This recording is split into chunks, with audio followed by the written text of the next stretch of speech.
40 violations in a single envelope, Mr. Reyes, and every one of them stands until you bring this property into compliance with community standards.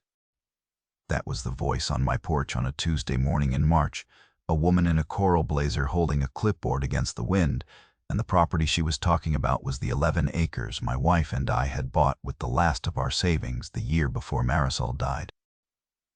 Her name was Bonnie Hatcher, president of the Saddle Ridge Homeowners Association for 9 years running, and she had just handed my daughter a stack of papers thick enough to prop a door. What Bonnie did not know, standing there in heels that were sinking into my gravel, was that the company she had hired to write those 40 violations, the company that mailed the letters and ran the inspections and collected the fees, was a small management firm 3 counties over that was quietly for sale. I knew that because I read the trade filings the way some men read the sports page. So before I tell you how this ended, let me ask you something. If a woman handed you 40 fines for a fence that was older than her subdivision, what would you have done? My name is Daniel Reyes. I was 61 years old that spring, a retired commercial real estate analyst who spent 34 years reading balance sheets and lease agreements and the fine print nobody else bothered with. I had pulled apart the books of shopping centers and office parks, and, near the end, distressed property management outfits that banks wanted valued before they foreclosed. That was my trade. For most of my career, I sat in windowless rooms with a lender's coffee going cold beside me and worked through a company's numbers, line by line, until I could tell you not just what it was worth, but how it would die and roughly when. There is a particular kind of small firm that always dies the same way. Slow and proud, run by people who inherited it and never understood it, and I had valued dozens of them. I knew how those companies made money, where they hid their weakness, and exactly what a small one was worth on a bad day. I knew the look of a balance sheet that was already gone and just hadn't admitted it yet. My wife Marisol and I had found the 11 acres at the edge of Saddle Ridge by accident, driving home from a funeral. And she had rolled down the window and said, "This is the one," before we even parked. We were not even looking for land. We were looking for a way to stop crying in the car, and she saw a stand of oaks and a slope running down to a seasonal creek. And she made me pull over on the shoulder. She walked out into the grass in her funeral dress and stood there with her arms crossed. And when she came back, she said it again. "Quieter. This is the one." We bought it that fall. We built a low cedar house at the back of the lot with our own hands and a framer named Lou who worked cheap and well. Dug a garden where Marisol wanted morning sun and ran a split-rail fence along the road the same week we closed. She picked the cedar over pine because cedar goes gray instead of rotting. And she liked the idea of a fence that aged the way she hoped we would. 2 years later, the cancer came, and it took her in 14 months, and it left me with our girl, Tessa, who was 13 when her mother died, and 16 by the spring Bonnie Hatcher came up my drive. For 3 years after the funeral, I kept the garden going because I did not know how to grieve, and the garden was something to do with my hands at 6 in the morning when the house was too quiet to sit in. I want to be honest about the fence because the fence is where it started. When we built it, our 11 acres sat outside any association. Saddle Ridge was a half-built loop of 9 houses a quarter-mile north, put up by a developer who ran out of money before he ran out of ambition. And his grand plan to expand south toward us existed only on a marketing rendering that hung in the sales trailer. The split-rail fence I put in with my own hands ran the property line Marisol, and I had walked with the surveyor, a soft-spoken man named Wendell, who shot the corners twice because I asked him to, and it had stood there, gray and leaning friendly into the wild roses, for 9 years. I kept the survey in a folder, tree. After 34 years of watching deals worth millions collapse because somebody threw away a single letter or misfiled an easement, I had a filing habit that bordered on a religion. Every receipt, every plat, every piece of mail went into a labeled manila folder in a gray steel cabinet in my office, and I dated the tab the day I filed it in a black felt pen. Tessa used to tease me about it. She called the cabinet the vault. She did not understand yet that the vault was the only inheritance I knew how to leave her, that no one could take, and that her mother's name was recorded on the most important paper in it. The first letter came in January, 2 months before Bonnie stood on my porch. It was a single page on heavy cream paper with the Saddle Ridge crest embossed, at the top a little ring of oak leaves, around the letters S and R, and a return address for a management company called Crestline Community Partners. The letter informed me that my property had been incorporated into the Saddle Ridge HOA boundary, following a 2019 plat amendment, that I owed back dues of $3,200, and that my split-rail fence was in violation of the community fencing standard, which required uniform white vinyl, no taller than 4 feet. I read it twice at the kitchen table. Then I read it a third time, because the phrase plat amendment was doing a great deal of work for one letter, and in my experience, the load-bearing word in any demand is the one that turns out to be hollow. I filed it, dated the tab, and drove to the county recorder's office the next morning to pull the plat amendment they cited. There was no plat amendment. There was a proposal, filed in 2019 by a developer entity called Saddle Ridge South Holdings, to extend the Saddle Ridge boundary down toward the creek, and it had died in committee for lack of the required signatures from the affected landowners. I was an affected landowner. I had never signed anything because no one had ever asked me. The clerk, a patient woman who pulled 3 rolls of microfilm without complaint, printed me the proposal and the rejection memo stamped across the cover sheet, and I stood at her counter and read the word "are rejected" in county ink and felt something settle in my chest that was almost calm. I drove home and filed, both, dated the tab, and figured that was the end of it. A clerical error, I told myself. Somebody at Crestline pulled the wrong map off a shelf. It was not the end of it. It was the first step on a staircase I would climb for the better part of 2 years, and I counted every step the way I once counted line items on a distressed balance sheet. The second letter came in February. Same cream paper, same embossed crest. It said my failure to remit dues had triggered a daily non-compliance fee of $50, and that the original violation now carried 4 additional violations: an unapproved structure, which was my woodshed, an unapproved driveway surface, which was my gravel, unapproved exterior lighting, which was the single lamp over my barn door, and unapproved landscaping, which was Marisol's garden. They had called my dead wife's vegetable beds unapproved landscaping. The total stood at $1,400 and climbing by the day. I drove out to Saddle Ridge that afternoon, parked at the entrance under the wrought iron sign with its oak leaf crest, and waited until a woman in a white golf cart rolled up the loop road to ask what I was doing. That was the first time I met Bonnie Hatcher. She wore the coral blazer even then in the cold, over a pressed white blouse with her sunglasses pushed up into a sharp blonde bob and a string of pearls that looked like they cost more than my truck. She did not get out of the cart. She left it idling and looked at me over the top of a clipboard she carried, the way some people carry a badge. "You're the holdout," she said, like it was a title I'd earned by being difficult. I told her my name and said I'd gotten some letters about a boundary that didn't exist.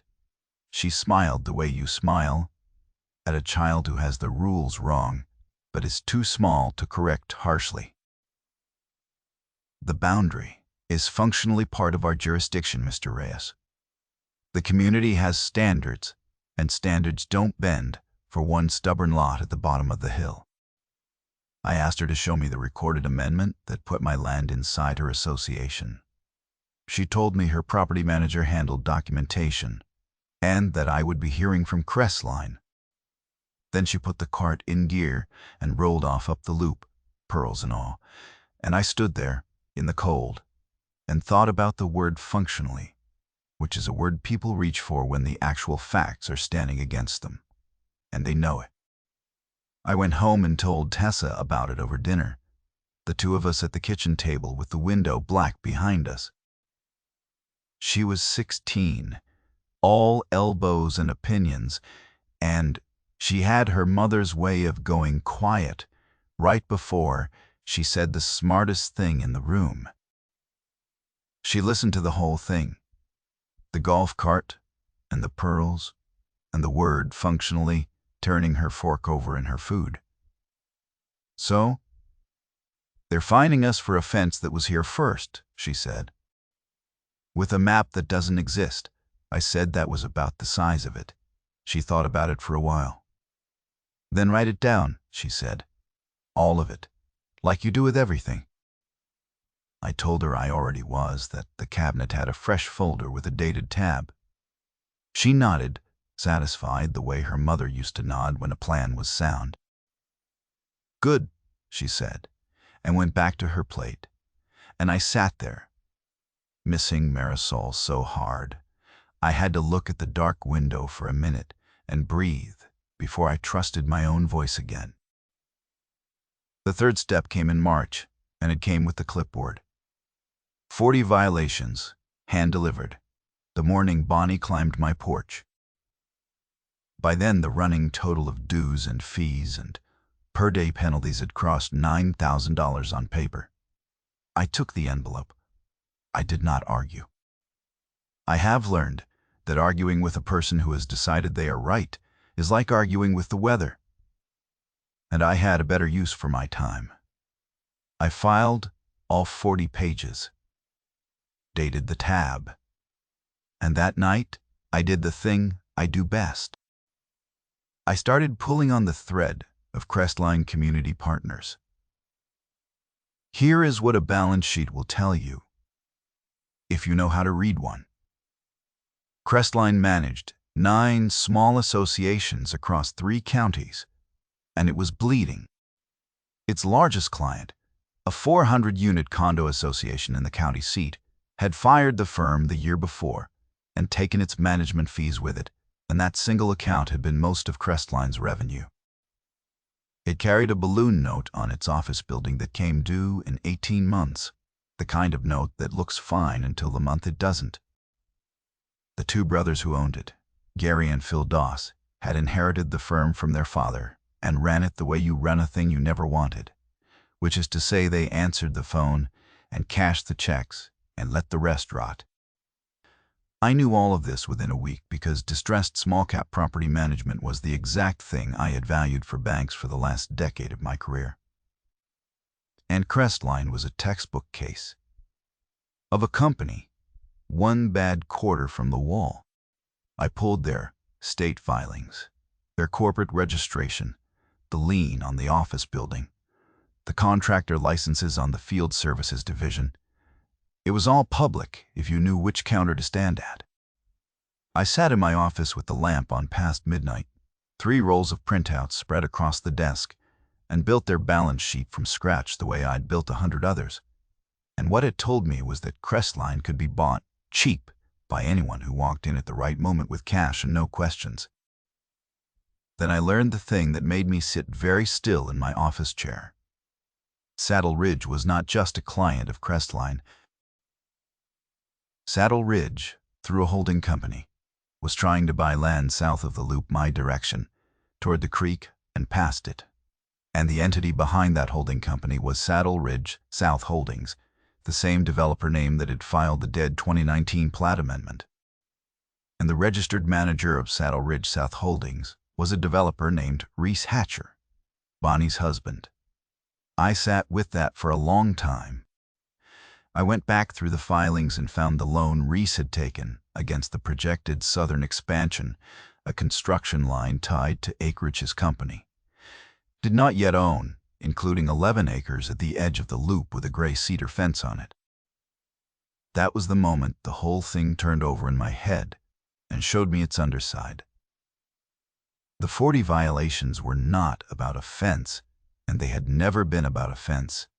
They were a pressure campaign with a business plan behind it. If they could bury me in fees, force a lien, and drive the property to a tax sale, or an association foreclosure, Reese Hatcher's holding company could pick up 11 acres at the edge of his planned expansion for pennies on the dollar. And Bonnie's HOA would have manufactured the whole opening with letterhead and a crest. The clipboard was a costume. The pearls were a costume. The real business was the land, and the land was mine, and my dead wife had picked it from the shoulder of a county road in her funeral dress. I want to tell you that I felt clever in that moment, but mostly I felt the old, cold anger I used to feel watching a company that someone had built with their hands get stripped for parts by people who never could have built it. I did not call a lawyer to send a sharp letter. A letter would have warned them, and a warned opponent protects himself. And I did not want them protected. I wanted them committed. So I did what 34 years had taught me to do. I started quietly on a legal pad to figure out exactly what it would cost to buy Crestline Community Partners out from under the woman who was using it to take my home. The fourth step landed in April, and this one I did not see coming up the drive. A man in a navy polo shirt and a lanyard showed up at my gate on a Saturday with a clipboard of his own and announced he was there for a compliance inspection. He had a laminated badge clipped to his collar that said Crestline Field Services in white letters over a photo that didn't look much like him. He wanted to walk my property and photograph the violations for the file. I came down off the porch and stood on my side of the gate and asked to see the inspection order. He patted his clipboard and said it was authorized. I asked again. The actual paper. The order. He didn't have one. I asked who had authorized entry onto private land that sat outside any association in the county. He said Mrs. Hatcher had, that she'd signed off on it that week. I told him, level and quiet the way you talk to a dog that isn't sure yet whether it's going to bite, that he was standing at the gate of private property, that there was no association with jurisdiction over a single foot of it, and that if he stepped past the gate, I would have a sheriff's deputy out to document a trespass before he finished his first photograph. He looked at me for a second, weighing it, then took 3 pictures of my fence from the public side of the road and got back in his car. I wrote down the date, the time, his plate, the badge number I'd read off the lanyard, and I took photographs of him taking photographs. Then I filed all of it. That afternoon I drove to the sheriff's substation, a low brick building beside the feed store, and asked to talk to somebody about a pattern of harassment, and they gave me a deputy named Sam Ortiz. He was a calm man about my age, gray at the temples, who had grown up in the county and knew every back road and every old family in it. I set my folders on his desk, the ones I'd brought, and told him the whole thing. Start to finish, the debt amendment, the 40 violations, the golf cart, the man at the gate.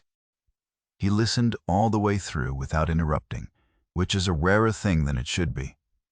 Then he leaned back and said something I have thought about many times since. Here's the trouble, Mr. Reyes.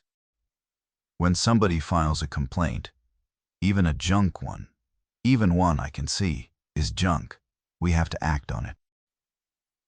That's how the law works, and it's mostly a good thing because the day we start deciding which complaints are real before we look is the day it goes bad for everybody. I can't make them stop sending you letters. What you can do is build a record. Every contact, every date, every photo, every name. He tapped my folder with one finger. You get enough of a pattern down on paper, and the day they finally cross a real line, you'll have everything anybody needs sitting in one place. I asked him where the real line was.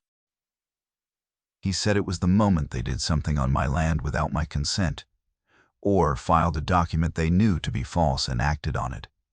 Paper their paper, he said, and keep it somewhere you can put your hand on it in the dark.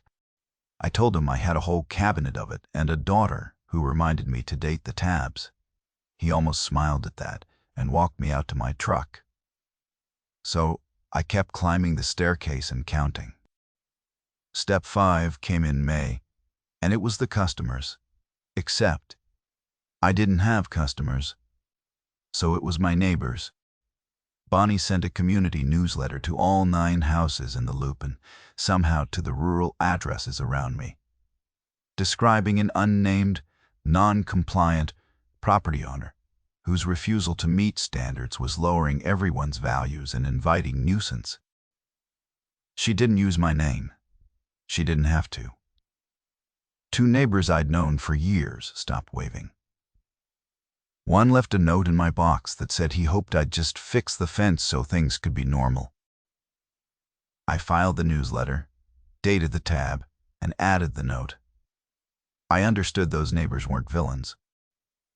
They were tired people who'd been told a story by someone with a crest on her letterhead, and they believed it the way most of us believe the person who sounds official. That is exactly how this worked. Step 6 came in June, and it was a lawsuit.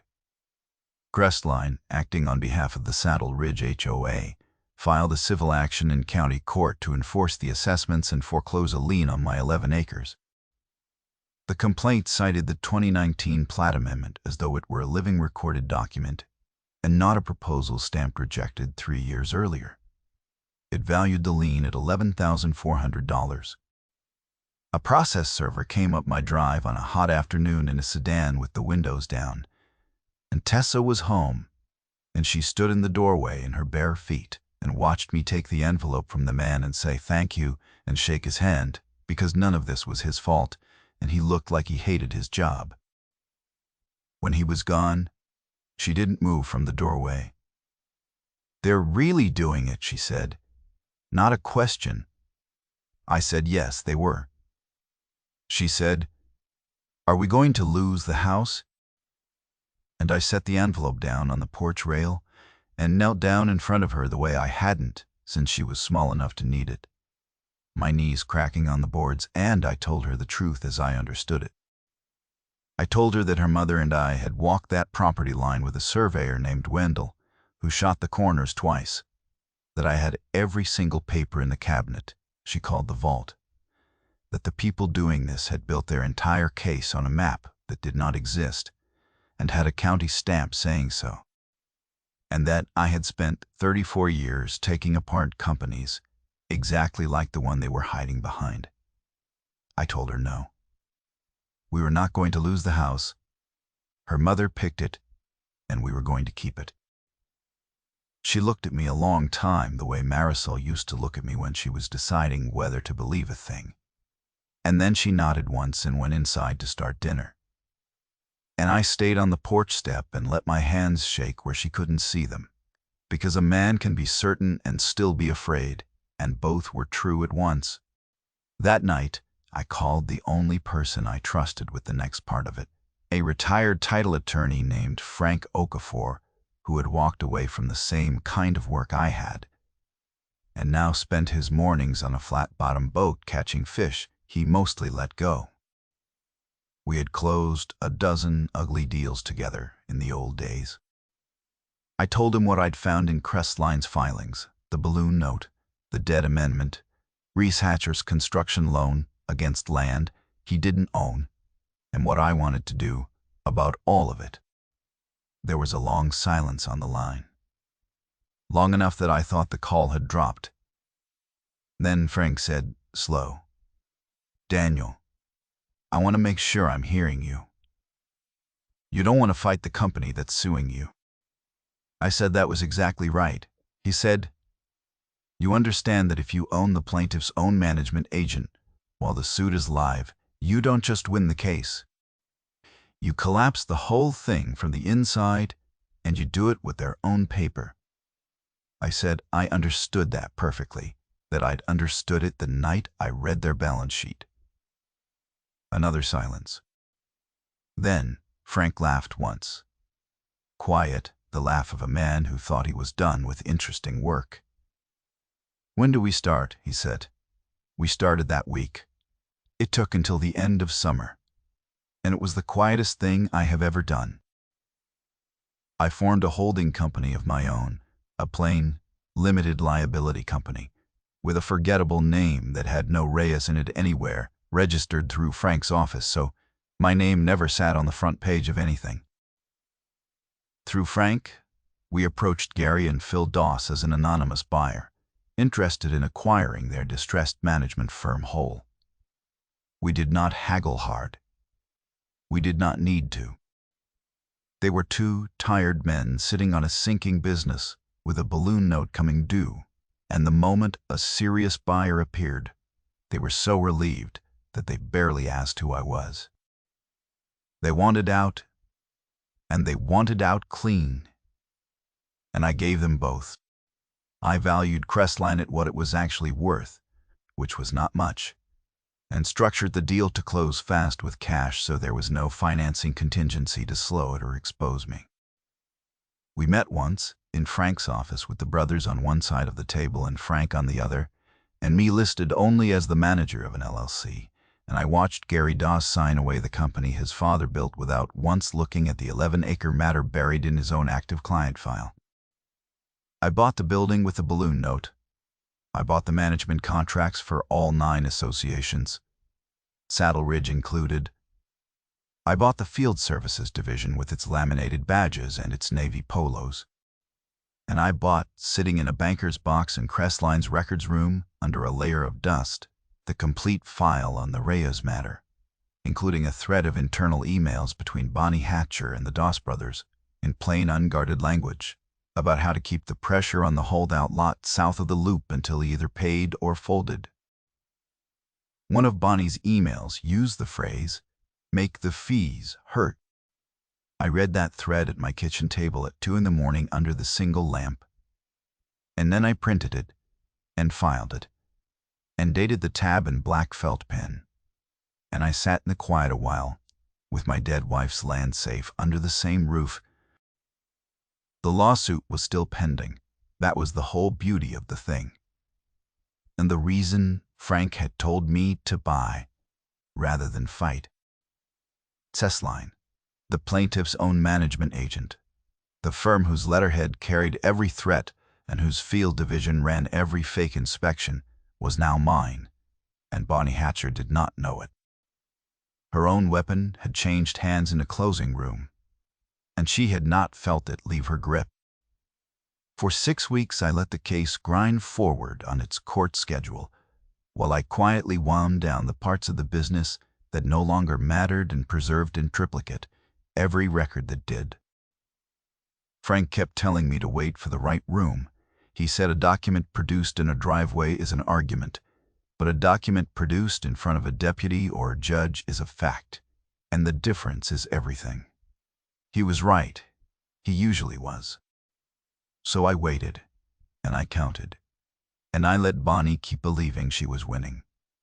The 7th step, the one that crossed the line, came in September, and it crossed it hard.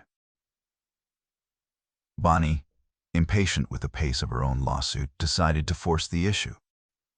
On a Thursday morning, she sent a crew of contractors with a flatbed and a set of bolt cutters to remove my split-rail fence, on the theory that a non-compliant structure could be abated.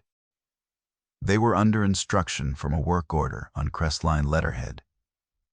The order was signed by Bonnie Hatcher as authorized agent.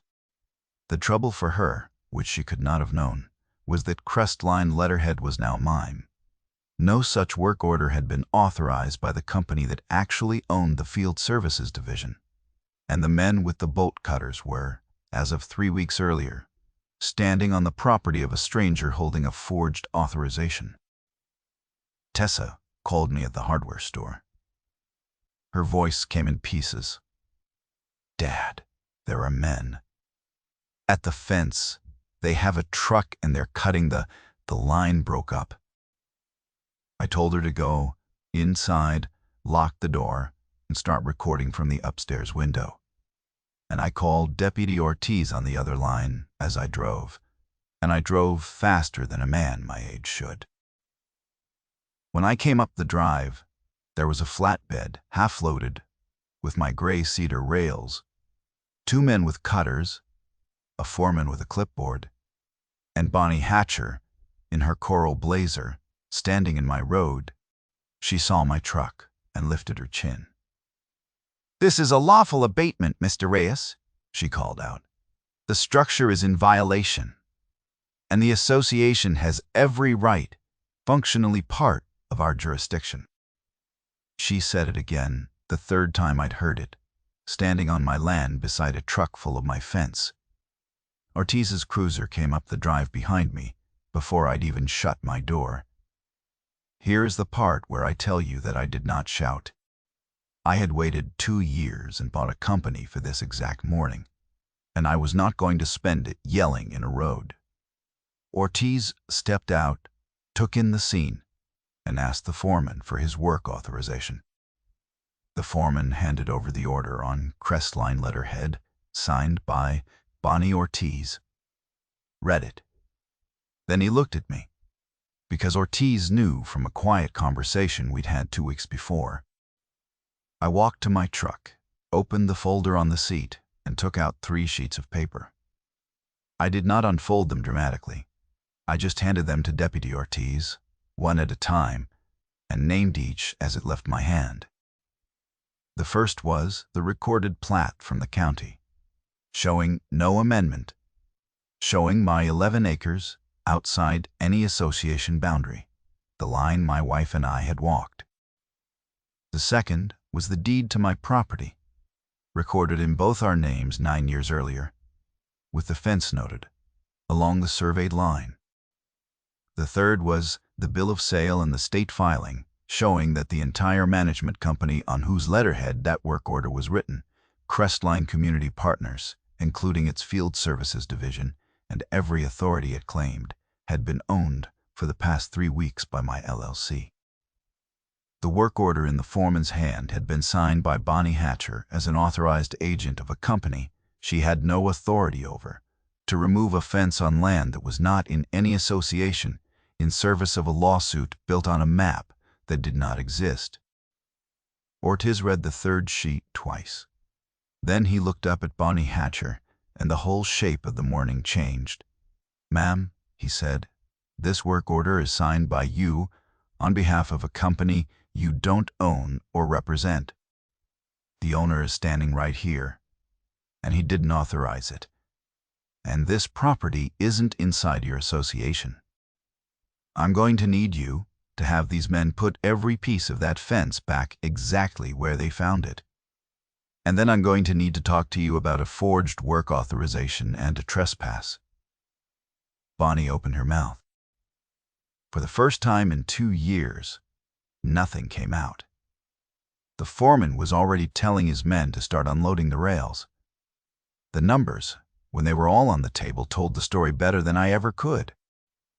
Over 22 months, Bonnie Hatcher and the Saddle Ridge HOA had sent me 43 separate violation notices and assessed $19,000 in dues, fees, and penalties.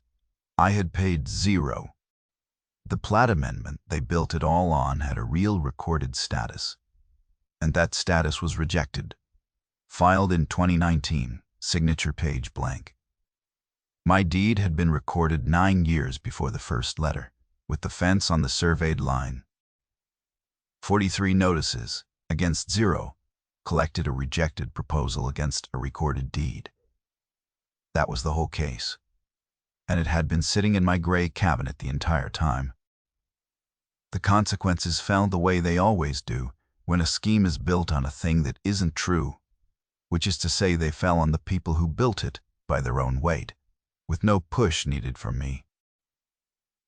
The lawsuit could not survive the discovery that the plaintiff's own management agent was owned by the defendant and that the foundational plat amendment had been rejected by the county 3 years before the first letter.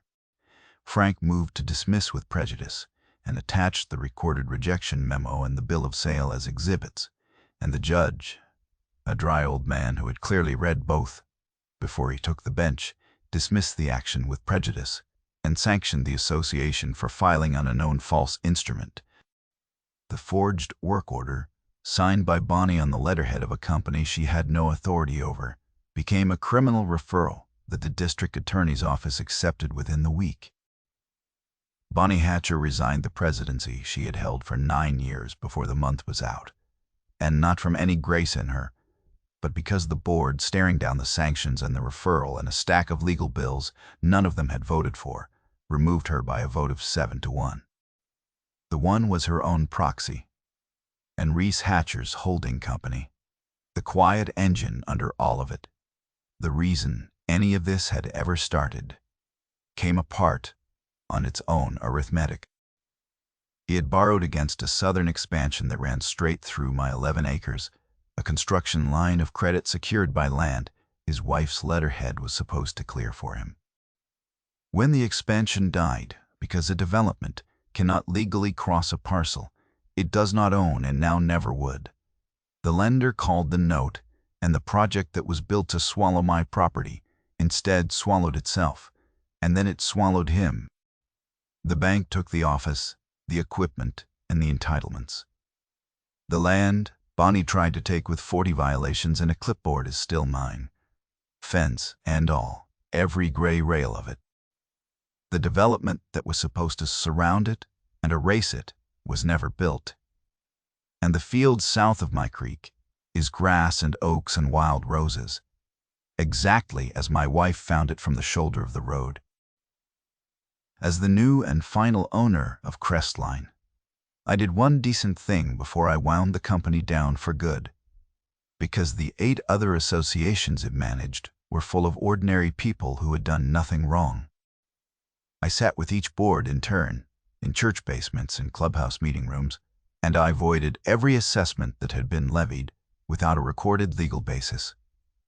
And I handed each board its own complete file so that for the first time they could see plainly what had been done in their name and on their letterhead. Some of them did not believe me until they read it.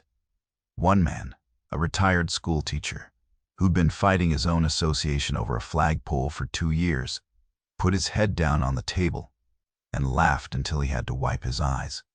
Then I dissolved the Field Services Division, ran every laminated badge through a shredder myself, and closed the office with the balloon note, which I had already paid off and let lapse. I kept exactly one thing from that records room: the banker's box with the Reyes file, Bonnie's emails and all. It sits in my cabinet now, in a folder, dated on the tab. The fence went back up that same week, every rail in its old place along the line Marisol and I walked.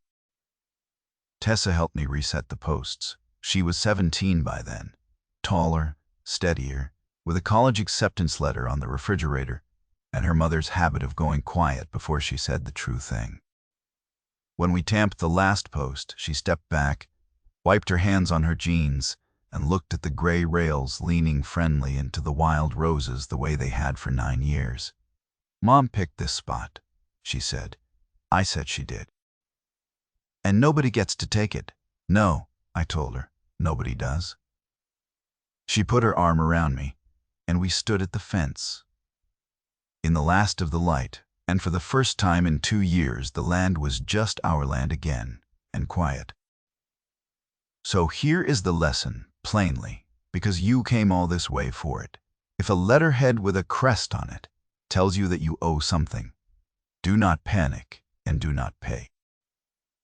Go to the county recorder and pull the document they cite, and read it yourself, because the most powerful word in their letter is usually a thing that does not exist. Keep a folder.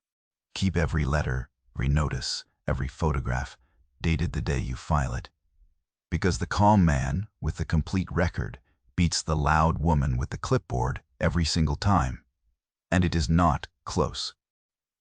Walk your boundary with your deed in your hand and know exactly where your line is. And understand that the people who write these letters are counting on you not to read the fine print, which is the one thing they should never count on. You read it, you file it, you wait. The truth is slow, but it is on your side, and it keeps better records than they do. If you have a story like this, a fence, a gate, a road, a deed somebody tried to erase, put it in the comments, because I read them. And because somebody else who is getting the same letters right now needs to hear that it can be done. If this one was worth your evening, subscribe, and I'll keep telling them.